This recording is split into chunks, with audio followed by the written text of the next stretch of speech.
Jadi dalam konteks KM50 itu sebenarnya kan mereka tuh sudah menyerah. Tapi disinilah ada tim gebuk di mana mereka mau show power. Kenapa? Karena tim sebelumnya yaitu di bawah Nana Sujana kan seolah-olah tumpul terhadap Habib Rizik. Nah inilah mau seolah-olah timbul sebagai pahlawan bisa menyelesaikan.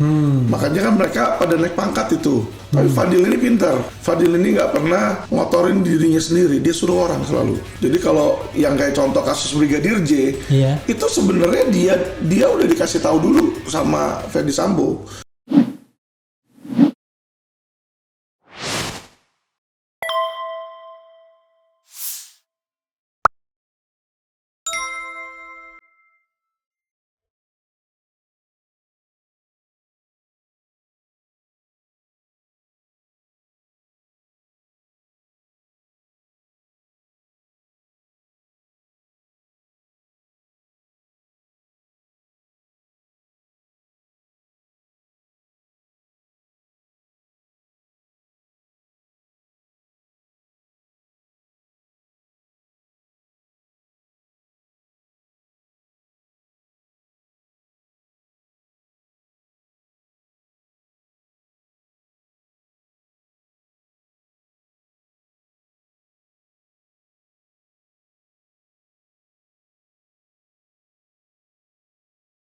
Kasus Yosua dan KM50 dalam perspektif saya ini adalah soal tragedi kemanusiaan ya.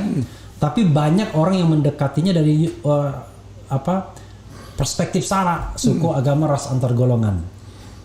Di Yosua ini tereliminasi soal perspektif sara, masyarakat kompak. Tapi di KM50 yang korbannya 6 nyawa, seolah-olah kagak ada orang yang peduli, terutama kalau dia dipersepsikan pendukung Presiden Jokowi. Jadi yang ribut itu cuman orang FPI, cuman PA212. Betul. Orang-orang yang katakanlah disebut kadrun-kadrun kira-kira begitu. Iya. Nah begitu ada seorang Alvin Lim yang jelas bukan kadrun ngomong soal KM50, orang tentu penasaran. Bro, silakan elaborasi soal dua ini, soal apa yang Anda observasi soal Brigadir Yosua ya kasus ini, dan apa yang Anda observasi soal KM50. Nanti saudara sekalian, pada bagian kedua kita akan ngomong soal judi ya. Betul. Atau soal isu lainnya. Nah kita ngomong ini dulu, cut, istirahat, ngomong yang lain. Silakan bro. Oke, makasih Bang Rafli ya. Bang Rafli. Iya. Jadi gini Bang, kalau kita bicara tentang apakah itu kilometer 50 atau Joshua, ini kan kita sebenarnya sedang bicara tentang hukum ya. Tentang kasus hukum pidana. Nah, ketika saya menyampaikan setuju tidak setuju saya dan pandangan saya menyampaikan pandangan saya sebagai seorang lawyer, sebagai seorang opini hukum. Nah, sebagai seorang ahli hukum, kita tuh nggak bisa mencampur adukan suku, agama, ras di dalam pemikiran, Pak. Karena yang namanya hukum itu, ya kan, ada yang namanya equality before the law. Di dalam equality before the law, kalau kita berasas balik dari Yunani itu kan lambangnya Dewi Justitia. Itu dia pakai timbangan, dia pakai pedang, dan dia pakai tutup mata. Kenapa tutup mata? Jadi dia nggak tahu siapa yang diadili, gitu loh. Nah sekarang kalau misalnya saya sebagai seorang Kristiani, ya kan, saya jujur sama Pak Habib Rizik nggak pernah ketemu, nggak pernah kenal. Juga saya pertanyaan saya pengen ketemu dan pengen kenal nggak? Nggak masalah kita. Nambah temen tuh nggak ada salahnya Bang. Musuh satu terlalu banyak Bang. Tapi kalau temen 1000 masih kurang gitu kan. Jadi nggak pernah kenal. Saya juga bukan saudara. Nggak pernah ada hubungan bisnis atau apapun. Tetapi kenapa saya melihat ini menarik ya kan? Karena gini loh. Saya miris melihat di mana ini negara sebenarnya kan mayoritas orang Indonesia, orang pribumi lah istilahnya. Kalau sedangkan saya orang bilang keturunan, dia bilang Cina lah atau di mana dari nenek moyang saya kan. Tapi Anda walaupun kan, saya lahir di Indonesia. Ya, itu yang paling penting. Kalau Anda lahir di Indonesia, warga negara sejak kelahiran itu termasuk orang Indonesia asli. Betul. Saya maksud saya ini dari nenek moyangnya nih ya kan. Saya melihat Indonesia ini mayoritas awalnya pribumi. Tetapi Bang, yang saya lihat ini yang saya miris, mereka ini dibuat berantem satu sama lain.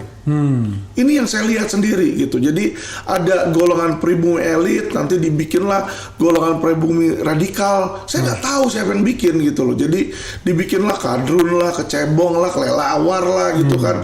Sebenarnya saya lihat ini semua adalah salah satu taktik divide et impera. Sebenarnya taktik ini untuk memecah belah. Kamu faksi sana, saya faksi sini loh. Nah, hal inilah yang saya lihat ya membuat perpecahan, sehingga ketika seseorang dijolimi, ya kan, tidak ada rasa simpati di situ untuk secara hukum dituntaskan. Karena dia melihat antipati, biarin aja, yang itu mah nggak usah, biarin. Padahal kalau kita malah bicara, ada yang mengucapkan selamat tuh. kenapa? Ada yang mengucapkan selamat, ngirim papan bunga, karangan bunga ke Polda Metro Jaya karena sudah dalam tanda kutip menembak 6 orang itu. Itu kan zalim sekali rasanya. Betul Bang. Jadi saya nggak melihat seperti itu. Jadi kita hidup di Indonesia, bahkan saya 10 tahun di Amerika. Amerika pun saya minoritas juga di sana. Ya kan, jadi kita sudah merasakan. Dari tahun berapa bro di Amerika? Di Amerika dari tahun 95 sampai 2005 saya. Oke, 95 sampai 2005. Ya kan minoritas juga, sering juga di sana. Kalau kita ke yang daerah ekstrim kayak Texas, daerah East gitu kan, sama mereka juga ngatain kita kalau kayak orang hitamnya nigger lah, kalau orang Cinanya cing lah gitu kan. Ya kita udah biasa aja karena kita melihat orang yang seperti itu tuh belum dewasa Bang, secara mental. Nah makanya ketika selama ini orang nggak pernah menanyakan saya karena saya bukan public figure. Saya memulai LQ, ketika saya mulai LQ, disitulah kita harus LQ itu law firm yang bersangkutan ya? Law firm saya, jadi LQ itu legal quotient. Jadi kita harus cerdas secara hukum. Nah cerdas secara hukum berarti kita melihat, memandang sesuatu, nggak bisa kita masukin unsur sara di situ. Dimulailah, makanya kita law firm kami ya kan, kami nggak memandang itu sara, mau itu Muslim, mau itu Buddha, mau itu Kristen, diintimidasi sama oknum, kita pasti akan lawan, kita akan bela. Nah hal yang sama kita melihat loh, ini apa nih kilometer 50, mereka bilang selama ini LQ nggak bicara, enggak juga, kita setahun ini sudah berbicara, cuma selama ini karena kita baru, kita nggak terkenal Mas. Iya. Jadi karena kita nggak terkenal, orang belum tahu. Jangan berubah Mas, Bang aja. Iya Bang, masih muda soalnya mukanya. Iya. Okay.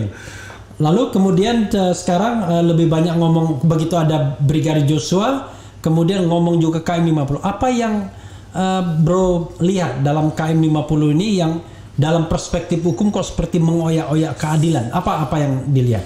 Jadi masalah itu saya bawa awalnya itu di dalam video podcast saya ya, di LQ itu adalah dua hal Bang. Satu itu adalah masalah kilometer 50, yang kedua masalah kebakaran Kejagung. Kenapa? Karena asal muasalnya saya berbicara itu, saya melihat kesamaan, similarity between antara kasus Brigadir J dengan kilometer 50 dengan kebakaran di Kejagung, yaitu orang dan timnya itu timnya Fedy Sambo. Jadi tim yang penggebuk di KM 50 itu timnya Jerry Siagian, antara Jatan-Ras sama Kamnek. Saya tahu sendiri karena saya juga dipersekusi sama Kamnek. Jatan-Ras itu kejahatan keras ya? Kejahatan dan kekerasan. Kejahatan dan kekerasan. Kalau Kamnek keamanan negara. Keamanan negara. Di di Polda Metro. Dan ini yang terlibat dalam kasus Joshua ini juga ada Jatan-Rasnya, ada Kamneknya kayaknya. Betul. Jadi Fedy Sambo ini kan dia irjen. Ya kan, mereka ada yang namanya Satgasus. Kalau Satgasus itu nggak dihentikan, nanti itu ketuanya pasti bakalan si Jerry Siagian ini, yang Wadir ini yang kena rekayasa. Wadir, tim Wadir Reskrimum yang baru aja dicopot jabatannya. Betul, karena kenapa? Beliau itu memiliki karakter yang sama kayak Fedy, yaitu tegas, kejam. Gitu. Nah kita melihat di situ Bang.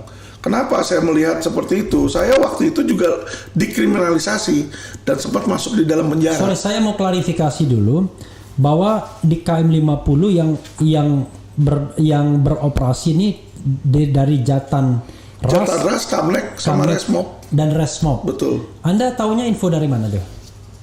Lah, saya lawyer, teman-teman saya polisi juga. Jadi mereka kalau misalnya ini cerita sama saya, Bang sorry ya yang ini begini, sorry ya. Jadi saya dapat informasi itu ya saya tahu sendiri Bang. Apa yang Anda ketahui dalam konteks KM50 itu misalnya? Jadi dalam konteks KM50 itu sebenarnya kan mereka tuh sudah menyerah. Tapi disinilah ada tim gebuk di mana mereka mau show power.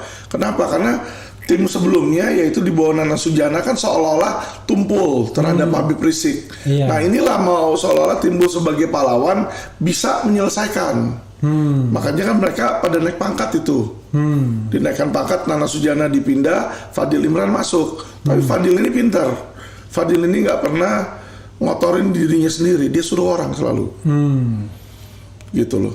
Jadi kalau yang kayak contoh kasus Brigadir J, itu sebenarnya dia udah dikasih tahu dulu sama Ferdy Sambo. Ferdy juga nggak bodoh, dia kan tahu kalau misalnya dia telepon Kapolres, pasti kan ditanya udah izin belum sama atasan saya. Iya. Dia udah, justru diutuslah si Budi Erdi. Budi Erdi ke Kapolres Jakarta Selatan ke TKP. untuk ke TKP. Yang mengutus? Ya pasti sepengetahuan perizinan Kapolda lah. Oh itu maksudnya. Itu common sense ya. Nah, makanya Kapolda nggak datang langsung. Itu bukan informasi tapi common sense-nya ya. Oh informasi, ini tadi saya ada teman saya juga yang ditelepon sama Budi Herdi. Oke. Budi Herdi ini komplain, dia bilang dia tuh jadi tumbal karena kenapa? Karena dia merasa siapa namanya nih, dia merasa si Kapolda ini pintar gitu loh. Suruh dia yang jalan, makanya dia kena. Di situ. Nah terus sehingga ya si Kapolresnya ini kan akhirnya dicopot kan karena dia yang tim yang hari jalan. Ini dicopot ya. TR-nya kemarin. Iya TR-nya kemarin ya. Tapi diberitakannya hari ini. Iya itu dia. Dicopot, dimasukkan semua ke Yanma, pelayanan markas. Itu orang nggak ada kerjaan semua di situ. Jadi kita lihat ya logika aja lah anak SD lah. Kalau Kapolres atasannya siapa kita tahu. Direktur Wadir, ini direktur diperiksa Aryadi ya kan. Wadirnya udah kena. Nah Wadir 3 kasubditnya juga udah kena. Ya tapi kan? dirnya juga diperiksa kalau nggak salah ya. Kenapa? Dirnya juga diperiksa nih hari ini kan? Dirnya diperiksa juga kan hari Engki karena itu kan atas desakan massa kan. Iya. Tapi kan sebenarnya kita kalau lihat lah anak buahnya itu atasnya mereka siapa ya kan pasti Kapolda. Karena kalau di atas Dir itu Kapolda ya? Kapolda dong di atasnya direktur, kan? Iya, Kombes.